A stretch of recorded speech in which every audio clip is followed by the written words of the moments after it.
ಸಾಧು ಚಕ್ರವರ್ತಿ ವಿಶ್ವಕುಟುಂಬಿ ಪಂಚಮಠಾಧೀಶ ನಿರಾಭಾರಿ ಶಿವಾವತಾರಿ ಸ್ಥಿತಪ್ರಜ್ಞ ಜಗದ್ಗುರು ಡಾಕ್ಟರ್ ಅಪ್ಪಾಜಿಯವರ ಪವಿತ್ರ ಚರಣಾರವಿಂದಗಳಲ್ಲಿ ಅನಂತ ಕೋಟಿ ಶಿರಸಾಷ್ಟಾಂಗ ಪ್ರಣಾಮಗಳನ್ನು ಸಮರ್ಪಿಸಿ, ನಿಡಸೋಸಿಯ ಜಗದ್ಗುರುಗಳು ಡಾಕ್ಟರ್ ಪಂಚಮ ಶಿವಲಿಂಗೇಶ್ವರ ಮಹಾಸ್ವಾಮೀಜಿಯವರ ಪವಿತ್ರ ಚರಣಾರವಿಂದಗಳಲ್ಲಿ ಅನಂತ ಸಾಷ್ಟಾಂಗ ಪ್ರಣಾಮಗಳನ್ನು ಸಮರ್ಪಿಸಿ, ವೇದಿಕೆ ಮೇಲೆ ಆಸೀನರಾದ ಪರಮ ಪೂಜ್ಯ ಪಂಡಿತೋತ್ತಮರಾದ ಪೂರ್ಣಾನಂದ ಭಾರತೀ ಮಹಾಸ್ವಾಮಿ ಮೊದಲುಗೊಂಡು ಎಲ್ಲ ಪೂಜ್ಯರ ಮಾತೆಯವರ ಚರಣಗಳಿಗೆ ಅನೇಕ ನಮನಗಳನ್ನು ಸಮರ್ಪಿಸಿ, ಈ ಕಾರ್ಯಕ್ರಮದಲ್ಲಿ ಪಾಲ್ಗೊಂಡಿರುವ ಶಿವಸ್ವರೂಪಿಗಳಾದ ತಮ್ಮೆಲ್ಲರಿಗೂ ಅನೇಕ ಶರಣಾರ್ಥಿಗಳು.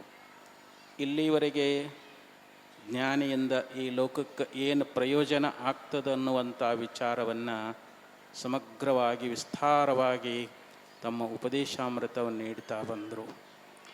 ಒಬ್ಬ ಬ್ರಹ್ಮಜ್ಞಾನಿ ಈ ಲೋಕದೊಳಗೆ ಅವತರಿಸಿ ಬಂದ ಅಂತಂದ್ರೆ ಯಾವ ಪ್ರಯೋಜನ ಆಗಲಿಕ್ಕಿಲ್ಲ, ಅಂದರೆ ಎಲ್ಲ ರೀತಿ ಪ್ರಯೋಜನ ಆಗ್ತದೆ ಅಂತ. ಶಾಂತೋ ಮಹಾಂತೋ ನಿವಸಂತಿ ಸಂತಃ ವಸಂತವಲ್ಲೋಕ ಹಿತಂ ಚರಂತಃ. ವಿವೇಕ ಚೂಡಾಮಣಿಯಲ್ಲಿ ಆಚಾರ್ಯರು ಬೋಧ ಮಾಡಿದಂತೆ ಹೆಂಗೆ ವಸಂತ ಮಾಸದ ಆಗಮನ ಆಯಿತು ಅಂತಂದರೆ ಲೋಕದೊಳಗೆ ಯಾವ ರೀತಿಯಾಗಿ ಉಲ್ಲಾಸ ಆನಂದ ಪ್ರಫುಲ್ಲಿತವಾಗ್ತದೆ, ಹಾಗೆ ಒಬ್ಬ ಅವತಾರಿ ಪುರುಷ ಈ ಭೂಮಿ ಮೇಲೆ ಅವತರಿಸಿ ಬಂದ ಅಂತಂದ್ರೆ ಅವನು ಲೋಕದೊಳಗೆ ಸಂಚಾರ ಮಾಡ್ತಾ ಅಜ್ಞಾನಿಗಳ ಅಜ್ಞಾನವನ್ನು ಕಳೀತಾ, ಪಾಪಿಗಳ ಪಾಪವನ್ನು ಕಳೀತಾ ಎಲ್ಲರನ್ನ ಉದ್ಧಾರ ಮಾಡುವಂಥವನಾಗ್ತಾನೆ ಅಂಥೇಳಿ ಆಚಾರ್ಯರು ಉಪದೇಶ ಮಾಡಿಕೊಂಡು ಬಂದಾರ.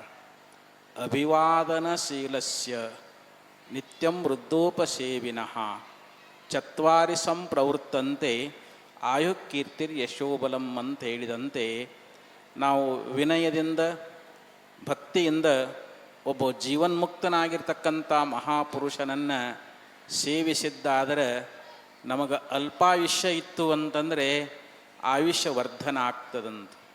ನಾವು ಲೋಕದಲ್ಲಿ ಕೀರ್ತಿಯನ್ನು ಪಡೀತಾ ಇದ್ದೀವಿ, ನಮಗೆ ಯಶಸ್ಸನ್ನುವಂಥದ್ದು ದೊರಕ್ತದೆ, ಬಲ ಅನ್ನುವಂಥದ್ದು ಪ್ರಾಪ್ತಿಯಾಗ್ತದೆ. ಇದನ್ನು ಆ ಸದ್ಗುರುನಾಥ ನಮಗೆ ಅನುಗ್ರಹ ಮಾಡ್ತಾ ಇದ್ದಾನೆ. ಅದಕ್ಕೆ ಇಲ್ಲಿ ಜೀವನ್ಮುಕ್ತನಾಗಿರ್ತಕ್ಕಂಥ ಪುರುಷನಿಗೆ ಯಾರು ಶರಣಾಗತರಾಗಿ ನಾವು ನಿಷ್ಕಾಮದಿಂದ ಆ ಸದ್ಗುರುವರ್ಯನ ಸೇವೆಯನ್ನು ಮಾಡಿದ್ದಾದರೆ, ಅವ್ರು ಹೇಳ್ತಕ್ಕಂಥ ಉಪದೇಶವನ್ನು ನಾವು ಕೇಳಿದ್ದಾದರೆ ನಮಗೆ ಬ್ರಹ್ಮಜ್ಞಾನ ಅನ್ನುವಂಥದ್ದು ಪ್ರಾಪ್ತಿಯಾಗ್ತದೆ. ಇಲ್ಲಿ ಜೀವನ್ಮುಕ್ತ ಪುರುಷ ನಮಗೆ ಜ್ಞಾನವನ್ನು ಧಾರೆ ಎರಿತಾ ಇದ್ದ. ಸಿದ್ಧಾರೂಢರು ಸನ್ನಿಧಿಯೊಳಗೆ ಕಬೀರದಾಸರು ಬಂದು, ನಿರ್ವಾಣಪ್ಪನವರು, ಶಿವಪುತ್ರ ಸ್ವಾಮಿಗಳು, ಅನೇಕ ಮಹಾತ್ಮರು ಬಂದು ಸಿದ್ಧಾರೂಢರಿಂದ ಜ್ಞಾನಾಮೃತವನ್ನು ಪಡ್ಕೊಂಡು ಅವರು ಕೂಡ ಜೀವನ್ಮುಕ್ತರಾಗಿ ಹೋದರು. ಇನ್ನು ಎಷ್ಟೋ ಜನ ಭಕ್ತಾದಿಗಳು ಸಿದ್ಧಾರೂಢರ ಹತ್ರ ಬಂದು, ಕೆಲವು ಹಳೆ ಹುಬ್ಬಳ್ಳಿಯೊಳಗೆ ಕೃಷ್ಣಾಪುರದಲ್ಲಿ ಒಬ್ಬ ಹೆಣ್ಣು ಮಗಳಿಗೆ ಮಕ್ಕಳಾಗಿದ್ದಿಲ್ಲ. ಸಿದ್ಧಾರೂಢರ ಹತ್ರಕ್ಕೆ ಬಂದು, ಯಪ್ಪ ನನಗೆ ಸಂತಾನ ಆಗಿಲ್ಲ, ಎಲ್ಲ ವೈದ್ಯರ ಉಪಚಾರ ಆಯಿತು, ಉಪವಾಸ ಆಯಿತು, ಏನೆಲ್ಲ ಮಾಡಿದೆ, ಮಕ್ಕಳಾಗಿಲ್ಲ ಅಂದಾಗ ಸಿದ್ಧಾರೂಢರು ಹೇಳಿದರು, ಆ ಮಕ್ಕಳಿಂದ ದುಃಖ ಆಕೈತಿ, ಮಕ್ಕಳು ಯಾಕೆ ಕೇಳ್ಕೊಳ್ತಿ ಅಂತಂದಾಗ, ಯಪ್ಪ ಇಲ್ಲ ನಿಮ್ಮ ಆಸೆ ನನ್ನ ಮಕ್ಕಳಾದ್ರೆ ಸಾಕು ಅಂತಂದಾಗ ಸಿದ್ಧಾರೂಢರು ಆಶೀರ್ವಾದ ಮಾಡಿದರು, ನಿನಗೆ ಮಕ್ಕಳಾಗ್ತಾ ಹೋಗವ ಅಂತ ಆಶೀರ್ವಾದ ಮಾಡಿದಾಗ 9 ಮಕ್ಕಳಾದವು ಅಂಥೇಳಿ ನಾವು ಚರಿತ್ರೆಯಲ್ಲಿ ಕೇಳ್ತಾ ಇದ್ದೀವಿ. ಹಂಗೆ ನಮಗೆ ಬಡತನ ಇತ್ತು ಅಂತಂದರೆ ಬಡತನ ನಿವಾರಣೆ ಆಗ್ತದೆ. ಇಲ್ಲಿ ಅಂದ್ರಯ್ಯ ಮೊದಲಾಗಿರ್ತಕ್ಕಂಥವ್ರು ಸಿದ್ಧಾರೂಢರು ನಿಂದ ಮಾಡಿದರು, ಅವರು ಪಾಪಿಗಳಾಗಿದ್ದರು. ಸಿದ್ಧಾರೂಢರು ನಿಂದ ಮಾಡಿದ್ದಕ್ಕೆ ತಮ್ಮ ಲಿಂಗಗಳನ್ನು ಕಳ್ಕೊಂಡು ಬಿಟ್ಟರು. ಪುನಃ ಸಿದ್ಧಾರೂಢರಿಗೆ ಬಂದು ಶರಣಾಗತರಾಗಿ ಆ ಲಿಂಗಗಳನ್ನು ಪಡ್ಕೊಂಡು ಅವರು ಸಿದ್ಧಾರೂಢರ ಭಕ್ತರೇ ಆದರು ಅಂತೇಳಿ ನಾವು ಚರಿತ್ರೆಯಲ್ಲಿ ಕೇಳ್ತಾ ಇದ್ದೀವಿ. ಹೀಗೆ ಒಬ್ಬ ಶಿಷ್ಯ ಬ್ರಹ್ಮಜ್ಞಾನವನ್ನು ಮಾಡ್ಕೊಳ್ತಾನ, ಒಬ್ಬ ಭಕ್ತನಾಗಿರ್ತಕ್ಕಂಥವನು ಪುಣ್ಯ ಕಾರ್ಯಗಳನ್ನು ಮಾಡ್ತಾ ತನ್ನ ಇಷ್ಟಾರ್ಥಗಳನ್ನು ಪಡ್ಕೊಳ್ತಾ ಇದ್ದಾನೆ. ಒಬ್ಬ ಉದಾಸೀನಾಗಿರ್ತಕ್ಕಂಥವನು ಕೂಡ ಆ ಸದ್ಗುರುಗಳ ದರ್ಶನ ಸ್ಪರ್ಶನದಿಂದ ಅವನಿಗೂ ಕೂಡ ಎಲ್ಲ ಪ್ರಾಪ್ತಿಯಾಗುವಂಥದ್ದಾಗ್ತದೆ. ಹೀಗೆ ಇಲ್ಲಿ ಜೀವನ್ಮುಕ್ತನಿಂದ 4 ವಿಧ ಆಗಿರ್ತಕ್ಕಂಥ ಭಕ್ತರು ಉದ್ಧಾರ ಆಗ್ತಾರ ಅಂತೇಳಿ ಹೇಳ್ಕೊಂಡು ಬಂದರು. ಹಾಗೆ ದೇವರು ಕೊಂಡಜ್ಜವರು ಅವರು ಮಹಾನ್ ಪವಾಡ ಪುರುಷರು. 1909 ಇಸ್ವಿಯೊಳಗೆ ಕಬೀರದಾಸರು ಸಿದ್ಧಾರೂಢ ಕಲ್ಪದ್ರುಮ ಅನ್ನುವಂಥ ಗ್ರಂಥವನ್ನು ರಚನೆ ಮಾಡಿ ಪ್ರಥಮದಲ್ಲಿ ಪ್ರಿಂಟ್ ಆಯಿತು. ಆ ಗ್ರಂಥವನ್ನು ದೇವ್ರಕೊಂಡ ಅಜ್ಜರ ಕೈಯಾಗ ಕೊಟ್ಟು ಕಳಿಸಿದರು.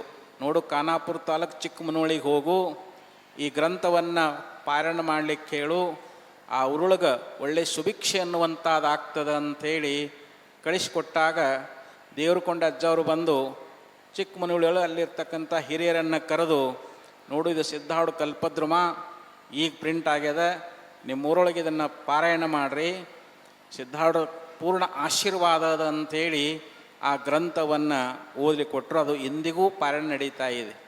ಅಲ್ಲಿ ಒಂದು ಬ್ರಹ್ಮ ರಾಕ್ಷಸ ಅನ್ನುವಂಥದ್ದು ವಾಸ ಆಗಿತ್ತು. ಅದು ಊರೊಳಗೆ ಬಹಳ ತೊಂದರೆ ಕೊಡ್ತಾ ಇತ್ತು. ಎಲ್ಲ ಭಕ್ತರು ನಿವೇದನೆ ಮಾಡಿಕೊಂಡಾಗ ದೇವ್ರಕೊಂಡ ಅಜ್ಜಾರು ಏನು ಮಾಡಿದರು ಅಂತಂದರೆ ಆ ಬ್ರಹ್ಮ ರಾಕ್ಷಸವನ್ನು ಓಡಿಸಿಬಿಟ್ರು. ಪುನಃ ಆ ಬ್ರಹ್ಮ ರಾಕ್ಷಸ ಉಪಟಳ ತಪ್ಪಿ ಹೋಗಿಬಿಡ್ತು. ಒಬ್ಬ ತಾಯಿ ಬಂಜೆ ಆಗಿದ್ಲು, ಮಕ್ಕಳೇ ಆಗಿದ್ದಿಲ್ಲ. ಆವಾಗ ತಾಯಿಯ ಎದೆಯನ್ನು ಮುಟ್ಟಿ ನಿನಗೆ ಮಕ್ಕಳಾಗ್ತಾ ಹೋಗವ ಅಂತೇಳಿ ಆಶೀರ್ವಾದ ಮಾಡಿದಾಗ ಆಕೆಗೆ ಸಂತಾನ ಪ್ರಾಪ್ತಿಯಾಯಿತು ಅಂಥೇಳಿ ಅವರ ಅನೇಕ ಲೀಲೆಗಳನ್ನು ನಾವು ಕೇಳ್ತಾ ಇದ್ದೀವಿ. ಹಾಗೆ ಇಲ್ಲಿ ಜ್ಞಾನಿಗಳು ಭಕ್ತರು ಯಾವ ರೀತಿಯಾಗಿ ಅವರು ಸೇವೆ ಮಾಡಿ ಏನು ಬೇಡ್ತಾ ಇದ್ದಾರೋ ಅದೆಲ್ಲ ಕೊಡುವಂಥ ಶಕ್ತಿ ಅದು ಸದ್ಗುಳಲ್ಲಿ ಇರ್ತದೆ. ಅಪ್ಪಾಜಿಯವರು ಕೂಡ ಬಳ್ಳಾರಿಯೊಳಗೆ ಒಂದು ಸಲ ಏನಾಗಿತ್ತು ಅಂದರೆ ಡೌಣೇಕಲ್ಲೊಳಗೆ ಪ್ರತಿ ವರ್ಷ ಅಲ್ಲಿ ಸತ್ಸಂಗ ಕಾರ್ಯಕ್ರಮ ನಡೀತದೆ. ಅಲ್ಲಿ ಒಬ್ಬ ಭಕ್ತರು ಅವರು ಪಾದ ಪೂಜೆ ಮಾಡಿ ಅವರ ಪಾದ ತೀರ್ಥವನ್ನು ತೆಗೆದುಕೊಂಡು ಬಂದು ಬಳ್ಳಾರಿ ಹೊರಭಾಗದಲ್ಲಿ ಒಂದು ಮನೆಯನ್ನು ಕಟ್ಟಿಕೊಂಡಿದ್ರು. ಅವರು ಅಲ್ಲಿ ಪೂರ್ತಿ ಪೀಕ್ ಜಾಲಿ ಬೆಳೆದು ಬಿಟ್ಟಿತ್ತು. ಅವರ ಮೊಮ್ಮಗ ಸೈಕಲ್ ಮೇಲೆ ಹೋಗುವಾಗ ಒಂದು ನಾಗರ ಹಾವು ಅಡ್ಡ ಬಂತು. ಆ ಹಾವಿನ ಮೇಲೆ ಹಾಯಿಸಿಬಿಟ್ಟ. ಆವಾಗ ಆ ಮಗು ಬಂದ ತಕ್ಷಣ ಹಾವು ಬಂದುಬಿಡ್ತಿತ್ತು. ಆವಾಗ ಎಲ್ಲರಿಗೆ ಭಾಳ ಭಯವಾಯಿತು. ಅವನ ಹೆಸರು ಕೂಗಿದ್ರೆ ಸಾಕು ಹಾವು ಬರ್ತಾಯಿತ್ತು. ಆ ಜನ ನೋಡಿ ಮತ್ತೆ ಹೋಗ್ತಿತ್ತು. ಒಂದು ಸಲ ಆ ತಾಯಿ ಏನು ಮಾಡಿದ್ದು ಅಂತಂದರೆ, ಯಪ್ಪ ಶಿವಾನಂದ ಭಾರತೀಶ, ನೀನೇ ಪರಮೇಶ್ವರನ ಅವತಾರದಿ, ಅದು ನಿನ್ನ ಆಭರಣ, ನಾಗರಾವ್ ನಿನ್ನ ಆಭರಣದ, ಈ ಮಗುವಿಗೆ ಎಷ್ಟು ತೊಂದರೆ ಮಾಡ್ತಾ ಇದೆ, ಅದರಿಂದ ನೀನೇ ರಕ್ಷಣೆ ಮಾಡಬೇಕು ಅಂಥೇಳಿ ಆ ಪಾದೋದಕವನ್ನು ತಗೊಂಡು ಅದು ಬರುವಂಥ ಜಾಗದೊಳಗೆ ಸಿಂಪಡಿಸಿದಾಗ ಅವತ್ತಿಂದ ಆ ನಾಗರಾವ್ ಬರಲೇ ಇಲ್ಲ. ಯಾಕಂದರೆ ಆ ಸದ್ಗುರುನಾಥನ ಒಂದು ಸ್ಮರಣೆ, ಒಂದು ವಿಶ್ವಾಸ ಅನ್ನುವಂಥದ್ದು ಇದ್ದುದರಿಂದ ಹೀಗೆ ಆ ಸದ್ಗುರುನಾಥ ಕಾಪಾಡುವಂಥವನಾಗಿದ್ದಾನ ಅಂತ ಅಪ್ಪವ್ರ ಲೀಲೆಗಳು ಅನಂತದಾವು. ಇರಲಿ, ಸಮಯ ಭಾಳ ವಿಶೇಷ ಆಗ್ಯದ.